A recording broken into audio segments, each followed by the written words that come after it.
കോതമംഗലത്ത് കിണറ്റിൽ വീണ ആനയെ പുറത്തെത്തിച്ചിരിക്കുകയാണ്. കര കയറ്റിയിരിക്കുന്നു. കാട് കയറ്റുമെന്നാണ് നേരത്തെ DFO പറഞ്ഞിരുന്നത്. ഇപ്പോൾ ആനയെ കരക്കെത്തിക്കുന്ന ദൃശ്യങ്ങളാണ് തത്സമയം കാണുന്നത്.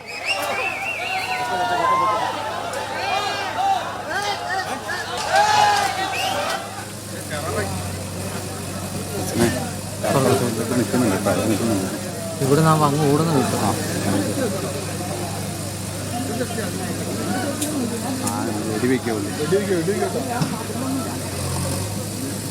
സിജോ വർഗീസ് വിവരങ്ങൾ നൽകാനായി ചേരുന്നു. സിജോ, വലിയ പ്രതിഷേധങ്ങൾക്ക് സാക്ഷ്യം വഹിച്ചു. മണിക്കൂറുകൾ നീണ്ട രക്ഷാപ്രവർത്തനമായിരുന്നു. ഇപ്പോൾ ആനയെ പുറത്തെത്തിക്കാൻ സാധിച്ചിരിക്കുകയാണ്. എന്താണ് അവിടെ നിന്ന് ഇപ്പോൾ നൽകാനാകുന്ന വിവരങ്ങൾ? ആനയെ കാട് കയറ്റാനായിട്ടുണ്ടോ ഇപ്പോൾ? അനീഷ, ആനയെ കാട് കയറ്റിയിരിക്കുന്നു. രാവിലെ 6 മണിക്കാണ് ഈ കാണുന്ന വഴിയിലൂടെ ആന കടന്നു വന്നത്. ആന ഇപ്പോൾ കയറി പോകുന്ന ദൃശ്യങ്ങൾ നമുക്ക് കാണാൻ സാധിക്കും. അതായത് ഈ സമീപത്തെ റബ്ബർ തോട്ടത്തിലൂടെ ആന വനത്തിലേക്ക് കടന്നു പോയിട്ടുണ്ട്. ആ വന്ന വഴി തന്നെ, ഏത് വഴിയിലാണോ ആന കടന്നു വന്നത് ആ വഴിയെ തന്നെ ആന മടങ്ങി എന്നുള്ളതാണ് ഏറ്റവും പ്രധാനപ്പെട്ട കാര്യം. നമ്മളിപ്പോൾ നിൽക്കുന്നത് ഒരു ജനവാസ മേഖലയോട് ചേർന്നുള്ള റബ്ബർ തോട്ടത്തിലാണ്. ഈ റബ്ബർ തോട്ടം വഴിയാണ് ആന ഈ ജനവാസ മേഖലയിലേക്ക് എത്തിയതും ഇവിടുത്തെ കിണറ്റിൽ അകപ്പെട്ടതും. 6 മണിയോടുകൂടി ഈ കാട്ടാന കിണറ്റിൽ അകപ്പെടുന്നു. അവിടെ നിന്ന് പിന്നെ സമീപവാസികൾ വിവരം അറിഞ്ഞതിനെ തുടർന്ന് വനംവകുപ്പ് ഉദ്യോഗസ്ഥരെയും ജനപ്രതിനിധികളെയും എല്ലാം അറിയിക്കുകയായിരുന്നു. അവർ സ്ഥലത്തെത്തി വനംവകുപ്പ് ഉദ്യോഗസ്ഥരുമായി ഒരു കൂടിക്കാഴ്ച നടത്തി. ആ കൂടിക്കാഴ്ചയിൽ ആനയെ കരയ്ക്ക് കയറ്റാനുള്ള ഒരു തീരുമാനമെടുക്കുകയായിരുന്നു. നഷ്ടപരിഹാരം എന്ന കിണറിടിച്ചു നിരത്തി ആനയെ കരക്കയറ്റാനുള്ള ശ്രമമാണ് പ്ലാൻ ചെയ്തത്. അത്തരത്തിൽ അതിനൊരു നഷ്ടപരിഹാരം 1 ലക്ഷം രൂപ നൽകാമെന്ന് വനംവകുപ്പ് ഉദ്യോഗസ്ഥർ അറിയുകയും ചെയ്തു. അതോടുകൂടി ജനങ്ങളുടെ വലിയ രീതിയിലൊരു പ്രതിഷേധമുണ്ടായിരുന്നു. ആ പ്രതിഷേധത്തിന് അയവ് വന്നു എന്നുള്ളതാണ്. പിന്നീട് JCB ഉപയോഗിച്ച് ആ കിണറിന്റെ വശം ഇടിച്ച് ആനയെ കരയ്ക്ക് കയറ്റാനുള്ള ശ്രമങ്ങൾ ആരംഭിച്ചതോടുകൂടിയാണ് വീണ്ടും ഒരു പ്രതിഷേധം ഉയർന്നത്. സ്ഥലം MLA കൂടിയായ ആന്റണി ജോൺ സ്ഥലത്തെത്തി.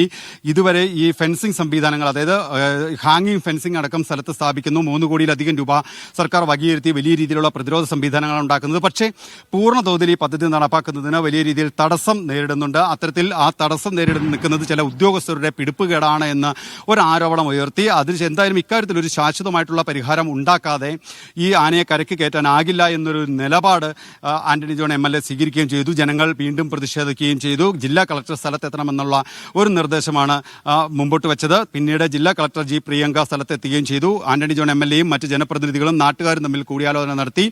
ഈ പ്രതിരോധ പ്രവർത്തനങ്ങൾ അത് പൂർണ്ണ സജ്ജമാക്കും വരെ ഈ ജില്ലാ കളക്ടറും DFOയും അതിന് മേൽനോട്ടം വഹിക്കും. അങ്ങനെ പ്രതിരോധ പ്രവർത്തനങ്ങൾ വേഗത്തിലാക്കും. നാട്ടുകാരുടെ ആശങ്കയ്ക്ക് പരിഹാരമുണ്ടാക്കും. ആനയെ നിരീക്ഷിക്കാൻ പ്രത്യേക സംഘം ഉൾപ്പെടെ ഉണ്ടാകും തുടങ്ങിയ വാഗ്ദാനങ്ങൾ അതിൽ ജില്ലാ കളക്ടർ ഉറപ്പ് നൽകിയതോടുകൂടി 2ാം ഘട്ട പ്രതിഷേധം അവസാനിച്ചു. പിന്നീടാണ് വീണ്ടും ഈ രക്ഷാപ്രവർത്തനം ആരംഭിച്ചത്. JCB ഉപയോഗിച്ച് കിണറിന്റെ വശങ്ങൾ കൂടുതൽ ഇടിച്ചു താഴ്ത്തി.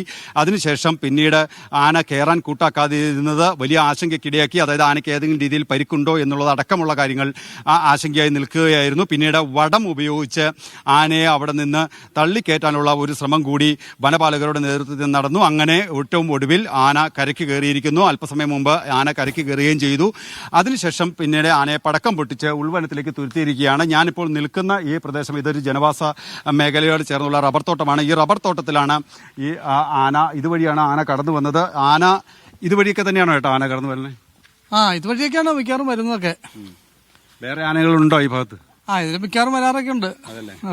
എന്തായാലും ഇവിടെ പ്രദേശത്ത് വീണ്ടും മറ്റ് ഒട്ടനവധി കാട്ടാനകൾ ഈ സ്ഥലത്ത് എത്താറുണ്ട് എന്നുള്ളതാണ് ഏറ്റവും വലിയ ആശങ്കയായി നിൽക്കുന്ന ഒരു കാര്യം. അതായത് 5ഓ 6ഓ കൂട്ടമായും ഒറ്റയ്ക്കും ആനകൾ എത്താറുണ്ട്. ഇതിന് സമീപത്തായി തന്നെയാണ് കഴിഞ്ഞ ഏതാനും നാളുകൾക്ക് മുമ്പ് ഒരു ആന ഇതുപോലെ ജനവാസ മേഖലയിൽ കിണറ്റിൽ അകപ്പെട്ടത്. ആ കിണറ്റിൽ അകപ്പെട്ടതിനെ തുടർന്ന് വലിയ രീതിയിലുള്ള ജനകീയ പ്രതിഷേധം ഉയർന്നിരുന്നു. അതിനുശേഷം ആ പ്രദേശത്ത് നിന്ന് ആനയെ പിടിച്ചു മാറ്റുന്നതിന് മുമ്പായി തന്നെ ഈ ശല്യമുണ്ടാക്കുന്ന അല്ലെങ്കിൽ ജനവാസ മേഖലയിൽ നിരന്തരം ശല്യമുണ്ടാക്കുന്ന ആനയെ അവിടെ നിന്ന് പിടികൂടി മാറ്റാമെന്നൊരു തീരുമാനത്തിലേക്ക് എത്തുകയും ചെയ്തു. അത്തരത്തിൽ ഒരു തീരുമാനം ഉണ്ടായിരുന്നു. പ്രതിരോധ സംവിധാനങ്ങൾ വേഗത്തിലാക്കുമെന്നൊക്കെ പറഞ്ഞിരുന്നു. പക്ഷെ അതൊന്നും പാലിക്കാതെ വന്നതോടെയാണ് ഇന്ന് വീണ്ടും ഈ പ്രതിഷേധം ഉയർന്നത്. എന്തായാലും പ്രദേശത്ത് നിരോധനാജ്ഞ അടക്കം പ്രഖ്യാപിച്ച് ആളുകളെ മാറ്റിയ ശേഷമാണ് ഇപ്പോൾ കാട്ടാനയെ ഉൾവനത്തിലേക്ക് തുരുത്തിയിരിക്കുന്നത്. എന്തായാലും ജനവാസ മേഖലയിലേക്ക് കൂടുതൽ ആനകൾ എത്തുന്നത് ഈ പ്രദേശം എന്ന് പറയുന്നത് കോട്ടപ്പടി പഞ്ചായത്തിന്റെ വടക്കും ഭാഗം എന്ന് പറയുന്ന സ്ഥലമാണ്. അതുപോലെ തന്നെ ഈ കോട്ടപ്പടി പഞ്ചായത്തിലെ വനാതിർത്തിയോട് ചേർന്ന് നിൽക്കുന്ന പ്രദേശങ്ങളെല്ലാം തന്നെ കാട്ടാനശല്യം രൂക്ഷമാണ്. കോതമംഗലം താലൂക്കിൽ ഏതാണ്ട് പലയിടങ്ങളിലും വനാതിർത്തി മേഖലകൾ പങ്കിടുന്ന പ്രദേശങ്ങളിലെല്ലാം തന്നെ കുട്ടമ്പുഴ, പൂയംകുട്ടി, മാമലക്കണ്ടം, അതുപോലെ നേരുമംഗലം, ആവോലിച്ചാൽ, അത് കോട്ടപ്പടി തുടങ്ങിയ ഭാഗങ്ങളെല്ലാം തന്നെ ഇത്തരത്തിൽ കാട്ടാനശല്യം രൂക്ഷമായ പല പ്രദേശങ്ങളുമുണ്ട്. ജനവാസ മേഖലയിലേക്ക് വന്യമൃഗങ്ങൾ കൂട്ടത്തോടെ ഇറങ്ങുന്നത് തടയാനുള്ള സംവിധാനങ്ങൾ ഒരുക്കണമെന്നൊരു ആവശ്യമാണ് കാലങ്ങളായി പ്രദേശവാസികൾ ഉന്നയിച്ചുകൊണ്ടിരിക്കുന്നത്. അത്തരത്തിലുള്ളൊരു ഉറപ്പ് ഇപ്പോൾ ലഭിച്ചിട്ടുണ്ട്. പക്ഷേ ഇത് ഏതർത്ഥം വരെ ഇത് പ്രായോഗികമാകുമെന്നുള്ള ഒരു ആകാംക്ഷയും ആശങ്കയും എല്ലാം തന്നെ ഇപ്പോഴും പ്രദേശവാസികൾക്കുണ്ട്. അനീഷ.